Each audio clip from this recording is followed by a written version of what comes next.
Ola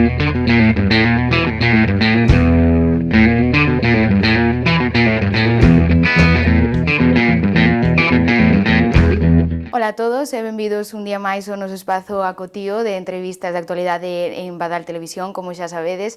Hoxe está con nós Adolfo Nogueira, concelleiro de Espazo Común no Carballiño, para falar de algúns temas de actualidade e de algunhas reclamacións que lle fixeron últimamente ao goberno local. Benvido, Adolfo, que tal? Moi boas, gracias.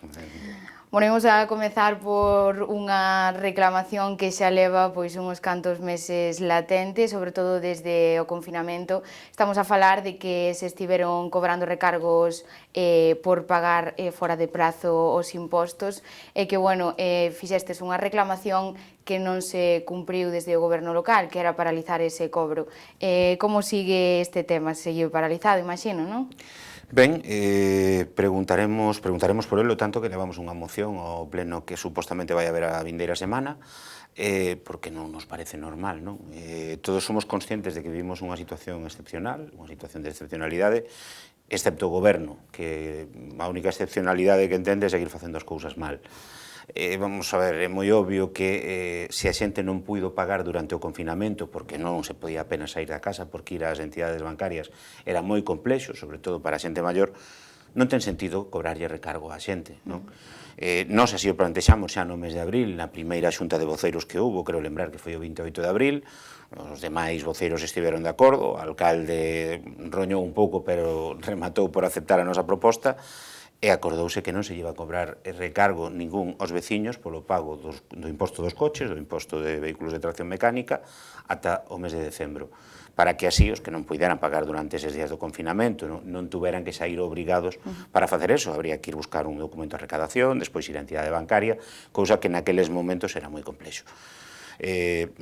Pois iba a dicir para sorpresa, pero que o alcalde non diga a verdade ou que o alcalde diga unha cousa e faga outra xa non é sorpresa ninguna, desgraciadamente, non? Bueno, pois como digo, pois curiosamente, unha vez anunciado eso, ese acordo é confirmado polo alcalde, incluso nunha entrevista radiofónica, aí está o audio co que acompañamos a nosa nota facéndonos eco desta injustiza, e resulta que sí, que se está cobrando recargos veciños, que se sorprenden, que non dan crédito, que ven que se anunciou por activa e por pasiva que non iba a pasar, e agora, injustamente, en moitos casos xa non é unha cuestión económica, porque o recargo non é que sexa moi importante, pero é unha cuestión de principios, é unha cuestión de ética, non? Xa digo, pois o triste de todo isto é que cada vez temos máis claro que a palabra dun alcalde, que debería ser, non digo de ouro, pero si ter certa legitimidade cando fala, pois cada vez está máis denostada e cada vez é máis difícil creerlle absolutamente nada, nin ao alcalde, nin ao seu equipo. Algúns veciños, de feito, comentaban que, ademais de estar, bueno, esta promesa un pouco no aire, seguíanse cobrando esos recargos, que, bueno, como diste, é un prezo simbólico, a verdade, un porcentaxe mínimo, pero o procedimento que lle comentaban na oficina de recadación era que teñan que facer un escrito e presentalo nesa mesma oficina onde estaban acumulando todos esos escritos de reclamacións para despois, máis adiante, devolver eses cartos xa cobrados. Falamos de que sería un procedimento que iría bastantes meses adiante, imagino, non? É aquelo máis bello do mundo, non? É como chamar 1000 veces a unha compañía telefónica ou unha entidade bancaria e normalmente a xente por aburrimento di, bueno, pois por estes euros non reclamo ou por tal. É unha estrategia demasiado burda que parece mentira que o Concello do Carballiño caia neso. O que había que facer era tan sinxelo como que o alcalde decretara a ampliación do plazo e xa non procedía a cobrar ningún tipo de recargo. Deciría a xente, bueno, cobro xa ahora 5 euros, 4 euros, 6 euros, o que sexa en cada caso, e despois fai unha reclamación e xa cho devolveré e tal, e darlle traballo aos veciños, tomarlles o pelo, por suposto, coa intención probablemente de que a maioría desistan e rematar por non facer as devolucións. Dende logo, ainda que fora con esa idea, María, é absurdo ter a traballadores do Concello con todo o que hai que facer tendo que resolver eses expedientes, porque despois cada caso require un informe, cada caso require unha tramitación, cada caso require buscar un número de conta dese titular para facer a devolución, o cal é unha perda de tempo, é un absurdo total. É un traballo a maiores. Por iso quero decir que ter a un funcionario ocupado neso con todo o que hai pendente de facer no Concello, bueno, xa di como funciona todo, non? Eso explica a parálise, eso explica o porqué o Concello non avanza, porque estamos ante un Concello paralizado nunha situación na que é máis necesario que nunca, por a crise do COVID, que os concellos, as administracións en xeral, os concellos en particular, se movan e teñan iniciativas Claro, aquí non nos movemos de festas, parece que non hai outra posibilidade, cando agora as festas, pois non é o mellor momento para facelas, desgraciadamente, non? Temos un goberno que, se por algo destacou en todos estes meses, é por querer facer a festa do pulpo. Agora todos estamos vendo que non é real, como xa sabíamos moitos no seu momento, desgraciadamente, teño que insistir, porque creo que ninguén se pode alegrar de que non haxa festa do pulpo, sabemos que é unha inyección económica imprescindible para toda a economía de Carballiño, afectanos a todos en positivo, co cal é absurdo pensar que alguén non quixera que houbera, pero sabemos que por diante de todo está a saúde, e todo o mundo quere priorizar, por suposto, a súa saúde. Falamos dunha enfermedade que mata xente, falamos dunha enfermedade moi contagiosa, falamos dun problema que vemos que está rebrotando en moitos sitios, causando moitísimos problemas. Ser precavidos debería ser a primeira medida. Cóstame moitísimo, María, entender a un goberno que di que quere facer a festa do pulpo, que organiza campamentos, que abre o pabellón, e que non son capaces de abrir un parque de columpios. Eu, de verdade, que estou desconcertado, creo que non son o único, que polo que se palpa na rúa, polo que se ven nas redes sociais, cada vez son máis os veciños que non entenden nada do que está a pasar. Nese sentido, tamén, no caso do parque infantil, a maioría, bueno, os grupos da oposición ao completo facían unha petición e preguntaban cal era o problema. Dende o goberno local informaron de que se estaban adquirindo sistemas sanitarios, se estaba facendo un protocolo de seguimento para poder abrilo cunha total seguridade, por iso se estaba tardando. Vos, desde Espazo Común, daríades algunha recomendación? Que faríades vos para poder abrilo canto antes? Ou que hubeses feito antes para que xa estivese aberto a día de hoxe? Vamos a ver, a primeira recomendación é que espabilen, porque temos un problema todos, se fan así as cousas. Eu escoitei ao Concelleiro de Seguridade decir que o problema era que non lle daban enviado gel, eso dixo nunha entrevista, non daba crédito, o xel hidroalcohólico, que era o problema. Se este home chega a ter un negocio, tería que pechar, porque todos os negocios do Carballiño, bares, comercios e demais, teñen as súas botellas de xel hidroalcohólico, os seus dispensadores de xel hidroalcohólico, porque é obligatorio. Curiosamente, o único que non consigue xel hidroalcohólico é o Concello do Carballiño, é algo que me ten anonadado. É bueno decir xa en tono medio de coña, pero no Carballiño hai unha fábrica que fabrica xel hidroalcohólico, estou seguro que se llo piden, incluso lle regalan un par de garrafas para que poidan abrir a Alameda e poidan eses columpios funcionar. A realidade é que os parques infantis están funcionando dende fai 45 días en case todos os sitios. Eu, polo meu traballo, viaxo moito e prácticamente non vexo sitios onde os parques non estén funcionando. É certo que hai que establecer os protocolos de seguridade, é certo que hai que apelar tamén á responsabilidade dos pais, evidentemente é un perigo, os nenos son un foco de contagio moi importante, aunque eles non padecen a enfermidade na maioría dos casos con gravidade, si é verdade que a transmiten con moita facilidade, entón, por suposto que hai que ter moito cuidado, pero, como digo, o que non se entende logo, o que eu, desde logo, non son capaz de asimilar, igual non son tan listo como algúns membros do goberno, pero non son capaz de entender por que está aberta a pista roxa, que é municipal e é unha zona de xogos municipal, sin ningún tipo de dispensador de gel, sin ningún tipo de protocolo, e a 50 metros está a Alameda pechada. É algo que non consigo entender. Os nenos nalgún sitio están, neste tempo os nenos non están na casa. Supónse que o que hai que facer é ofrecer cantas máis posibilidades mellor para que os nenos poidan estar en moitos sitios e non concentrarse en poucos sitios. Os mesmos que dan este argumento, fai 2 meses sacaron os taxis da Alameda para supostamente que houbera máis espacio para pasear e para que a xente tuvera máis espacio sin ter que cruzarse. Non como pasa no primeiro andar do Concello, onde é difícil entrar sin cruzarse, pero iso é outra cousa. Pero quero dicir con isto que non se entende, porque tan municipal son os columpios como é a pista roxa.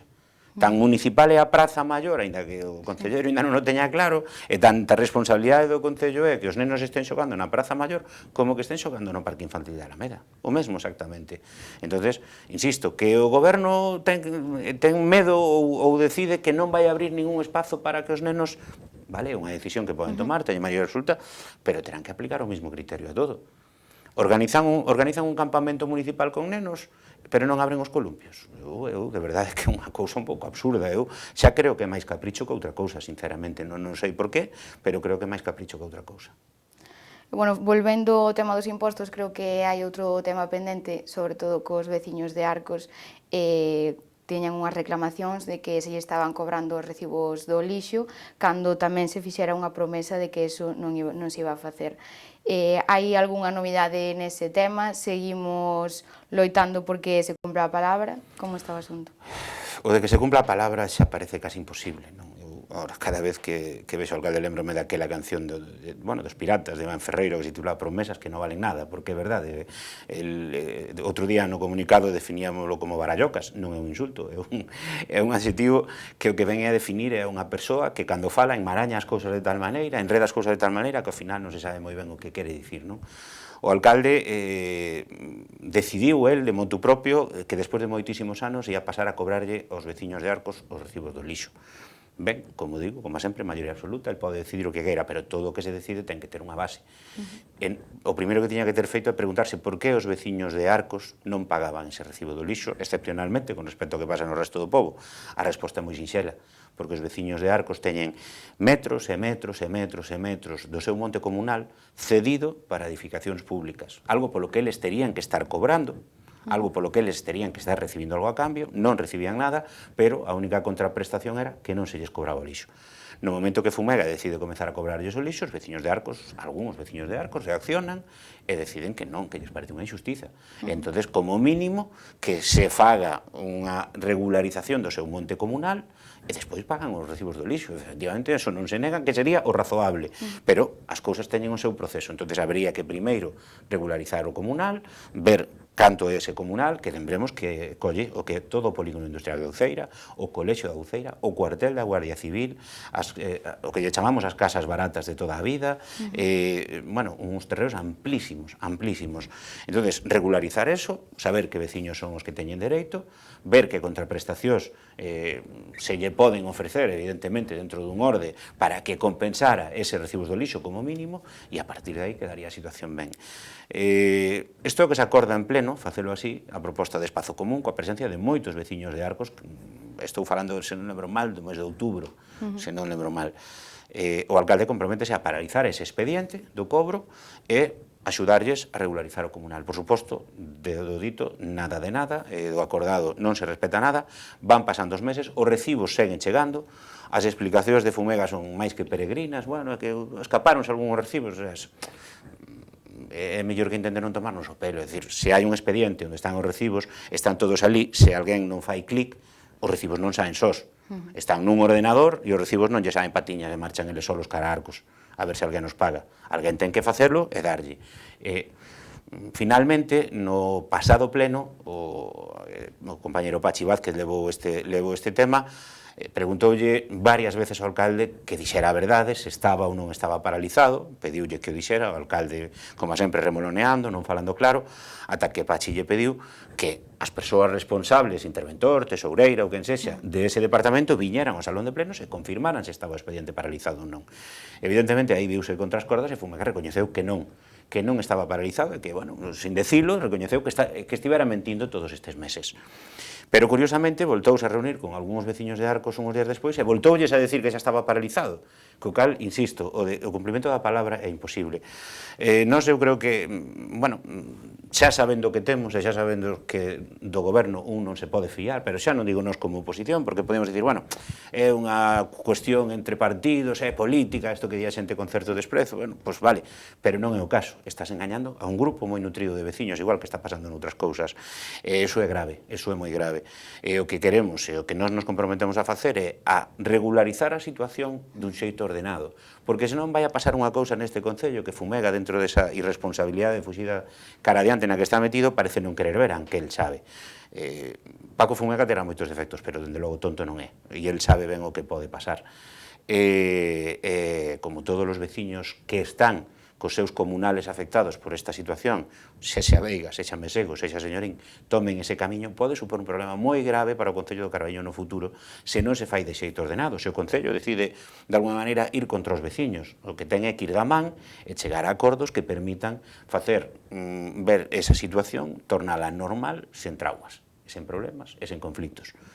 Fumega parece que non o quere entender, e como empeza a pasar o que está pasando noutros sitios, temos aquí ao lado, sin ir máis lonxe, o caso do Castro de San Cibrao de Las, onde despois da Xunta gastaron un montón de cuartos ali, porque o Concello decía que eses terreos eran propiedade municipal para facer o centro de interpretación castrexa e demais, un xulgado rematou dándolle a razón aos veciños e determinando que eso é dos veciños e que non ocupe ten que pagarlle un canon. Pois eso é fácil que pase en todos os sitios. Entonces, como digo, se temos un goberno responsable, un goberno que este o que ten que estar, buscaría a maneira de solucionar eso, como digo, de forma pacífica, de forma o máis sensata posible, para que no futuro non perxudique os intereses de todos os veciños do Carballiño. Bueno, cremos que hai outro tema que está todavía pendente a raíz do coronavirus, que eran esas bases que ian a regular as axudas para comerciantes, autónomos e pequenas empresas. En maio aprobouse unha cuantía de 1,3 millóns, creo, se non me trabuco. Creemos que todavía sigue sen aprobarse definitivamente esas bases. Irán a este pleno, sábese como continúa ese procedemento? Eu, de verdade, que xa me dá rabia ter que falar de certas cousas porque parece que estamos solo a criticar e que estamos o gallá, de verdade, houbera algo positivo que pudéramos decir neste sentido, porque toda a oposición, e falo de toda a oposición, arrimamos o ombreiro, en canto o alcalde nos chamou tarde, mal e arrastras, incluso con certo desprezo a espazo común, porque se nos chamou os últimos xa despois de presentar un acordo PP-PSOE e demais, e nós, ainda así, por responsabilidade, sobre todo porque estamos o que estamos, que é axudar ao tecido económico dos veciños do Carballiño, fomos a esa reunión, fixemos unha contraproposta, tentamos mellorala de alguna maneira, e todos, PP, Bloque, PSOE, incluso me consta que Podemos e algunhas outras forzas que traballan polo Carballiño, por suposto, os comerciantes, os empresarios do polígono e demais, todos puxemos da nosa parte para que eso fora adiante. Chégase a un acordo, o acordo chégase a finais de abril, o pleno en maio, pero o acordo está pechado dende finais de abril. Fai agora 3 meses. 3 meses, e en 3 meses o Concello do Carballiño non foi capaz de facer unhas axudas, non foi capaz de poñer esa inxección económica que tanta falta fai despois de que os negocios estuveran 2 meses ou 2 meses e pico pechados. É increíble a estas alturas. E incluso, teño que dicir, as bases non teñen que ir a pleno, non teñen que pasar por pleno, podes aprobar o alcalde perfectamente por un decreto de un día para outro. Nos pedimos ao alcalde varias veces que aplicara bases sinxelas, bases que non lle complicaran a vida aos comerciantes, aos autónomos, aos empresarios, porque é o que menos necesitan. Nese sentido, a Deputación de Ourense, que xa me fastidia a min ter que decir que a Deputación de Ourense, que ideolóxicamente non comparto nada, que a forma de traballar e de utilizar os recursos públicos non comparto nada, pero no caso das bases, fixo ben, fixo unhas bases moi simples, moi rápidas, e, de feito, moitísimos autónomos, entre os que me conto, teño que decirlo, cobramos esa axuda de 600 euros da Deputación en moi pouquiño tempo.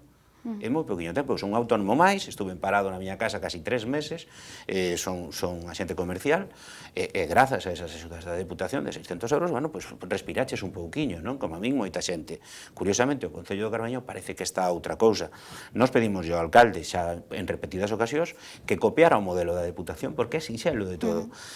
O alcalde díxonos que eso, bueno, estaba nesta diatriba que estaba o seu amigo persoal e secretario provincial do PSOE, Rafael Villarino, de que se eran ilegais, de que se esas non se podían facer, o alcalde repetiu en numerosas ocasións. Hoxe por hoxe, xa hai un informe da Abogacía do Estado que di que ese modelo de axudas é perfectamente legal. Co cal, o alcalde do Carballiño, se tivera media cintura, se tivera algo de capacidade política e, sobre todo, se tivera interés en axudar a xente que o está pasando mal no Carballiño, o día seguinte mandaba a publicar esas mesmas bases, donde pos Deputación de Ourense, pos Concello do Carballiño, onde pon a cuantía de axudas que repartiu a Deputación, pos a cuantía que está acordada xa e aprobada en pleno por todos os partidos, e tiñas as axudas xa publicadas e a xente podía estarlas pedindo. A que espera Fumega? Non o sei. Se cadra está esperando a que veña Pedro Sánchez, porque eso está en riba da mesa e é unha posibilidade, e leve todo o superávit que hai no Concello do Carballiño, que é do que sairían esas axudas, igual que non o do Carballiño especificamente, evidentemente, senón o de todos os concellos, e despois non haxa nada para repartir. Eu quero pensar que non, pero xa me dá, vamos, no caso do Concello do Carballiño, últimamente comeza a ser sempre aquelo de pensa mal e atinarás. E seguindo un pouco esta liña, unha das últimas reclamacións xa máis inminentes está relacionada con que saiu o expediente de pagos destes primeiros trimestres do ano. Nese pago de complementos por productividade amosastes que había algúns sectores como os limpiadores, os que se dedican a recoller o lixo, quedaban fora destas primas por esa productividade extra durante a cuarentena e outros sectores tamén. Sí, máis ben os barredores, os do lixo son da Deputación, co cal non lle corresponde entrar nese reparto, pero si os barredores parecen moi sorprendente, non? Isto ten unha certa historia. Cando o Partido Socialista, do que eu formaba parte, daquela intentábamos facer políticas progresistas e políticas xustas, atendendo, por suposto, aos obreiros, aos traballadores, non? Que entendo que é algo que está no ADN dun partido de progreso, igual que non privatizar servizos e remunicipalizar, todo o contrario do que está pasando agora, había un reparto de preto de 80.000 euros, se non lembro mal, que se facía de xeito discrecional na época de Argimiro Marnotes, é dicir, eles decidían a quen se lle daban eses cuartos. Entón, o que lle caera ben ao concelleiro de turno, o que lle caera ben ao alcalde, o que lle fora máis afín, o que lle bailara máis auga, levaba un premio extra moi importante. Estamos falando de cuantías que falamos así alegremente, pero 80.000 euros, dillo a calquer empresario do Carballiño, dillo a calquer pequeno comerciante, xa che contará o que son 80.000 euros, non? Entón, repartíanse con esa alegría. Eu, naquel momento, tocou unha responsabilidade persoal, unha responsabilidade ingrata, moi dura e moi ingrata, recoñezo, pero que ao mesmo tempo había moito por facer e creo que se conseguiron moitas cousas, decidimos que había que buscar unhas bases para que o reparto fora o máis xusto posible.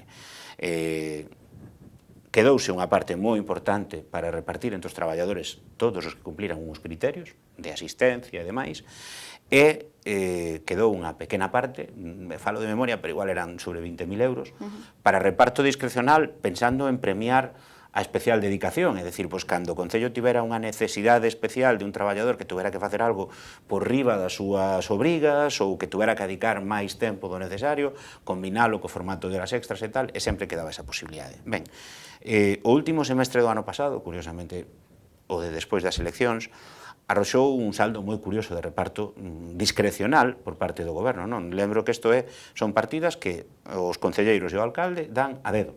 Vale? Entra dentro da súa potestade, é legal, é dicir, nadie está denunciando unha ilegalidade en absoluto, neste caso, pero evidentemente tamén está a cuestión ética. Como decía, no segundo semestre do ano pasado denunciamos que o reparto foi cando menos estrano porque se beneficiaron moitísimo persoas moi afíns ao PSOE, xente que iban na lista, traballadores do Concello que iban na lista das municipais, familiares de xente que iban na lista das municipais, entonces non nos parecía razoable, e así o denunciamos, e así o fixemos saber, constanos que hubo queixas por parte dos sindicatos tamén e de moitos traballadores. Bueno, este primeiro semestre, en principio, como decimos no comunicado, o plantexamento do goberno parecenos que está ben. Hai que darlle este complemento de productividade aos traballadores que estuveron máis expostos durante a época do confinamento loitando contra o COVID. Perfecto, o argumento é chapó 10, nada que dicir.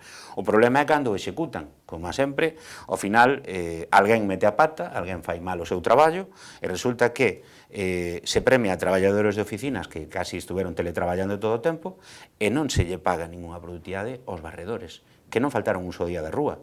Cando todos estábamos confinados cun medo tremendo a sair á rúa, non está tan longe, que a xente a veces temos pouca memoria, que saíamos a polo pan e volvíamos para casa a correr, que estaba a Guardia Civil vixiando e a Policía Local vixiando para que non houbera xente na rúa. Os barredores non faltaron un só día. Os xardineiros non faltaron un só día, hai outros servizos igual. Hai traballadores que estuveron traballando, como a todos no Concello, día sí, día non, en facturas, e tampouco se lle pagou. Entón, a nós parecenos que cando menos, deixar fora os barredores é incluso unha falla de respeto, porque o argumento é xente que estuvo especialmente exposta loitando contra o COVID, por que lle pagas a xente de oficinas que casi non estivo e non lle pagas a eles? Ademais, curiosamente, cando os barredores seguen sendo, a pesar de que tamén conseguimos no seu día vía RPT facer unha regularización salarial, e que traballadores que levaban 30 e tantos anos traballando no Concello cobrando 800 euros, tuveran un salario máis digno, seguen sendo dos peor pagados, co cal darlle productividade a xente que xa cobra máis de 2.000 euros e non darlle aos barredores que cobran pouco máis de 900, pois non parece xusto, non? Entonces nós demandámoslo nese comunicado, demandarémoslo no pleno da semana que ven, que se faga unha revisión deixando que está o que cobrou, entendemos que é porque o Concello considera, o Goberno considera que efectivamente estivo exposto e traballou durante non temos nada que discutir deso. Os que o Concello decidiu que o leven, perfecto, pero hai que engadir, hai que facer unha engádega e hai que sumar a eses traballadores dos servizos que por algunha razón se viron esquecidos. Máis afectados, sí. Bueno, pois moitas grazas por estar con nós, Adolfo, e agardaremos saber o que ocorre nesa sesión plenaria e cales son as respostas do Goberno local ás vosas reclamacións. Bueno, con que de vez en cando nos dixeran a verdade casi teríamos suficiente, non? Entonces agardemos que sexa un pleno no que se aclaren cousas e non un pleno no que o baralloquismo se impoña e se volva a enredar e se volva a dicir para despois facer outra cousa. Os plenos deberían ser algo exemplar que os veciños pudieran ver e que sacaran conclusións positivas de que a oposición fai o seu papel, que fiscalizar o traballo do goberno e facer propostas. Dende Espazo Común levamos moitísimas propostas levadas aos plenos e aprobadas moitas delas, das que non se está facendo nada, e o goberno o seu papel, que é xestionar os moitos recursos que ten o Concello do Carballiño e polos ao dispor dos veciños, sobre todo nun momento de tanta necesidade e tan problemático como este. Veremos o que pasa a semana que ven. Eso é o que desexamos, despois o que sexa. Veremos o que pasa. Pois moitas grazas por estar con nós, Adolfo. A vos, Marías. Os nosos espectadores, moitas grazas tamén por estar connosco hoxe e agardamos vos mañá nunha nova edición do noso programa Cotío.